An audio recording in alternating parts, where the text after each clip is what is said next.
Bonjour, donc présentation de la main pour personnes porteurs de handicap qui n'ont plus de main.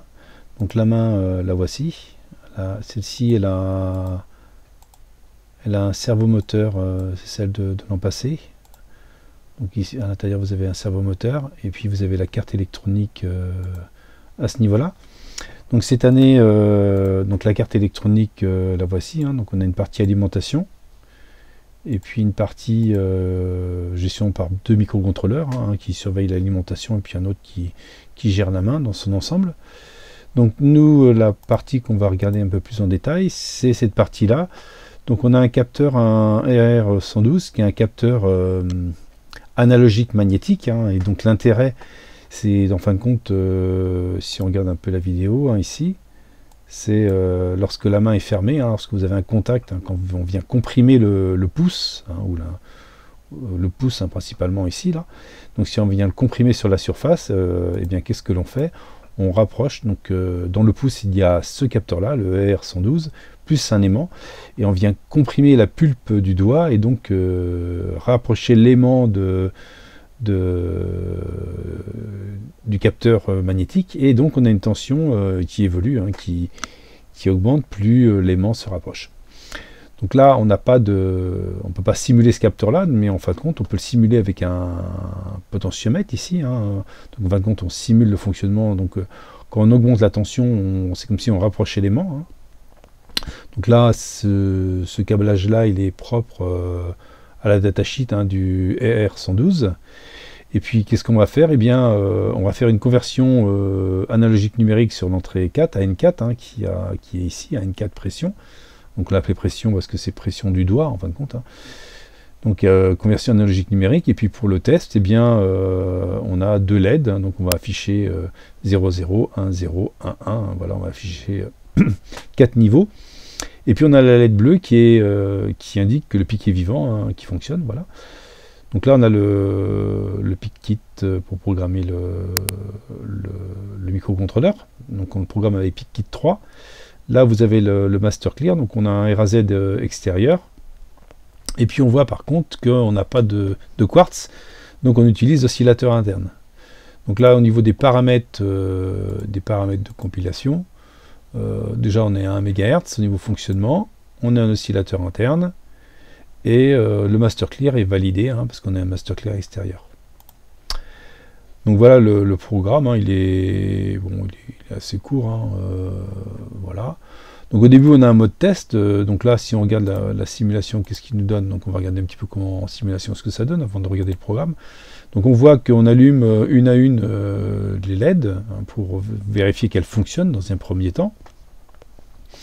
Et puis après on va faire clignoter la LED bleue pour indiquer que le pic est vivant, voilà, elle clignote, voilà.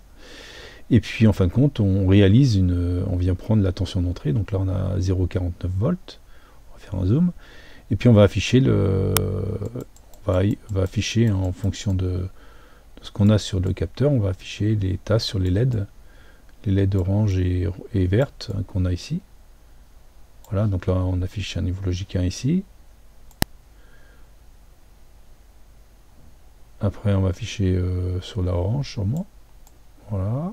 Donc voilà l'orange, et puis à la fin le dernier seuil c'est le seuil max, donc les deux sont allumés. Voilà. Donc là c'est une phase de test, ça permet de tester le capteur, voilà, pour vérifier qu'il fonctionne bien. Donc là on a 4 niveaux d'appréciation qui va de 0 0 1 0 0 0 1 0 1 0 1 1, voilà, ou 0 1 et 1, voilà. Donc au niveau du programme, d'abord on a un test, donc le test il a pour but d'allumer les LED successivement comme on a vu tout à l'heure, on allume B6, après B7, après B5, et puis là on a 3 LED, et si on regarde le schéma on a bien 3 LED, on a ces 3 LED là, B6, B7, et puis LED pic OK, et LED pic OK, il est sur B5, voilà. Donc ça permet de tester les 3 LED en fonctionnement. Ça c'est la phase test, voilà, donc programme main. Après on va activer l'interruption timer, donc si on double-clique dessus, on voit qu'elle a lieu 61 fois par seconde, cette interruption timer.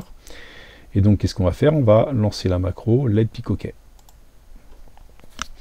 Donc LED peak OK, c'est juste mettre un flag, hein. C'est-à-dire que quand l'interruption de timer se fait, eh bien on met le flag à 1, voilà. Et puis qu'est-ce qu'on fait? Donc quand le flag est à 1, on va aller voir. Quand le flag est à 1, qu'est-ce qu'on fait? D'abord on remet le flag à 0, hein, pour la prochaine fois, et puis on incrémente une variable, hein, qui s'appelle LED peak OK, hein, voilà, qui est une variable sur un octet de mémoire. Non, ça c'est le flag. LED peak OK. Et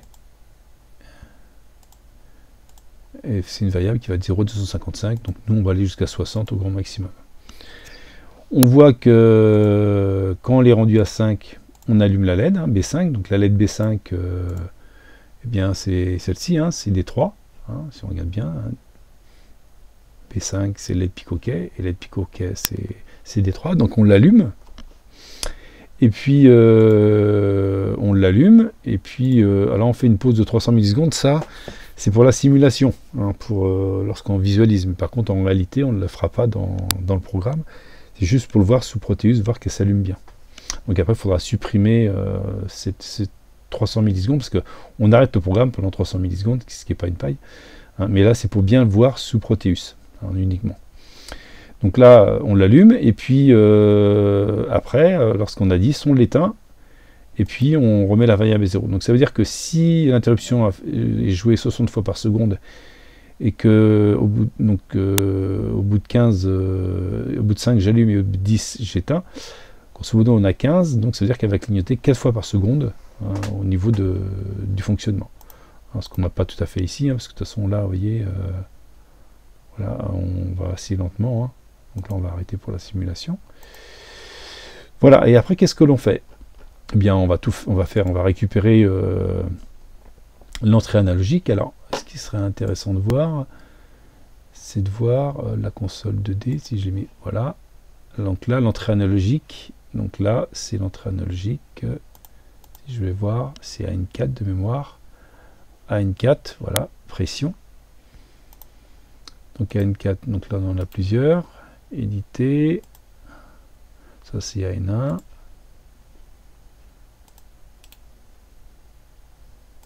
ça c'est AN2, AN4 il est là à tous les coups, AN4, on voit qu'il est sur 10 bits, alors c'est important, c'est à dire qu'il va sur 10 bits, il va c'est marqué, hein, de 0 à 1023, vous voyez, vous avez le petit onglet là qui est en dessous, 0 à 1023, donc là il est sur 10 bits, hein, voilà, il est configuré sur 10 bits.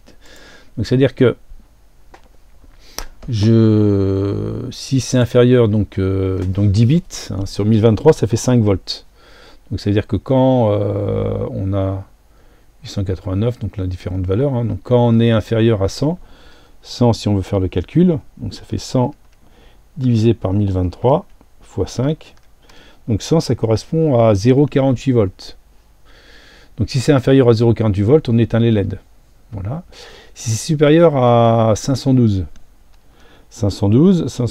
divisé par 1023 fois 5 volts, ça fait 2,5 volts. Si c'est supérieur à 2,5 volts, mais il faut que ça soit inférieur à 600. Donc 600 c'est combien? 600 divisé par 1023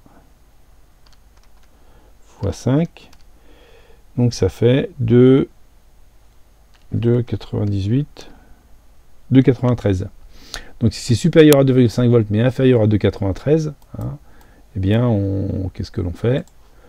On allume B6, voilà. Et puis quand c'est supérieur à 599, donc 599 divisé par 1023 fois 5 volts, ça fait 2,92. Si c'est supérieur à 2,92 mais inférieur à 900, on allume B7, etc., etc. Donc là on a 4 niveaux, hein. Comme on a deux, ici on a deux LED, hein. Donc ça fait 0, 0, 1, 1, 0, 0, 1 et 1, 1. Voilà, on a 4 niveaux d'appréciation, ce qui permet de tester, grosso modo, que ça fonctionne bien.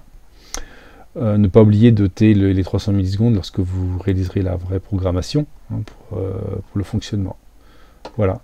Donc voilà le fonctionnement du programme, hein, et ce programme-là, il est juste là pour récupérer la pression du doigt sur soit sur l'index, hein, soit sur l'index côté ou l'index devant, hein, comme on a la photo ici, hein, soit vous venez sur l'index ici, hein, appuyez sur l'index côté, ou alors index côte à côte, en prenant une bouteille, en fin de compte, vous venez comprimer l'aimant sur le capteur.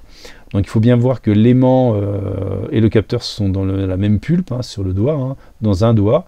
Il n'y a pas l'aimant d'un côté et le capteur de l'autre, non, c'est l'aimant et les capteurs sont dans la même pulpe de doigt, et le doigt, en fin de compte, la pulpe du doigt vient s'écraser, et donc le capteur l'aimant vient s'approcher du capteur, donc augmenter la tension qu'on a sur une 4 pression. Donc voilà pour ce fonctionnement de programme, pour la détection de pression sur le doigt lors d'une fermeture de la main. Bonne fin de journée, au revoir.